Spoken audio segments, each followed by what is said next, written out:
तो यहां पे आप क्या कर सकते हैं, तो वो मैंने देखा है। 8,000 पर 3 साल 4 महीने के लिए 12% प्रति वर्ष की दर से चक्रवृद्धि ब्याज ज्ञात कीजिए जो वार्षिक रूप से संयोजित होता है। ये कह रहा है, इतना सा सवाल। देखिए 3 साल का मतलब क्या है भाई, पहले साल आपको 12% मिलेगा ही मिलेगा, दूसरे साल आपको 12% मिलेगा ही मिलेगा, तीसरे साल आपको 12% मिलेगा ही मिलेगा, और 4 महीने का मतलब हो गया 4%, क्योंकि 12% रेट है 12 महीने की।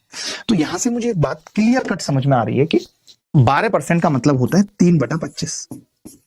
3/25 मैं जैसे ही एक बार इसका 3/25 कर दूंगा भाई, और दोबारा जैसे 3/25 करूंगा और आगे फिर बढ़ूंगा, तो ये तय है कि जीरो खत्म होना शुरू हो जाएंगे लास्ट में, ब्याज में जीरो नहीं आएंगे।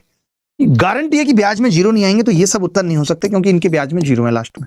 तो सी आंसर आएगा। अगर मैं मोटा मोटा भी देखूं तो 12 12 3 36 और 4 40% हो गया, और 40% का मतलब है 4 अट्ठे 3200, 3200 से ऊपर ही ब्याज होगी। अब देखिए 3200 से ऊपर ब्याज होगी और जीरो लास्ट में नहीं आएंगे, तो भी हम ये ऑप्शन लगा सकते हैं। अच्छा, आपको ये बात समझ में आई मैं ये क्यों कह रहा हूं कि जीरो नहीं लगा सकते? मैं आपको वजह बताता हूं, आप समझे नहीं। देखो मैं ये कह रहा हूं, अगर मैं पहले साल का ही ब्याज निकालता तो 12 अट्ठे 96 960 आ जाता भाई। अब अगले साल 960 तो आएगा, जैसे ही मैं इसका 12% निकालूंगा तो वही पॉइंट में आ जाएगा, 0.2 में, यानी जीरो आने का, और आगे निकालूंगा तब तो और ज्यादा पॉइंट में आएगा। तो मैं इतनी मेहनत क्यों करूं? यही अप्रोक्सीमेशन तो मुझे सीखना है भाई। ये मैं कब सीखूंगा? बुढ़ापे में सीखूंगा क्या? इन माई बुढ़ापा? ये सब चीजें मैं बताता हूं आपको। ये सब चीजें अगर आप सीखोगे तो आपका सिलेक्शन हो पाएगा, अदरवाइज नहीं। सिलेक्शन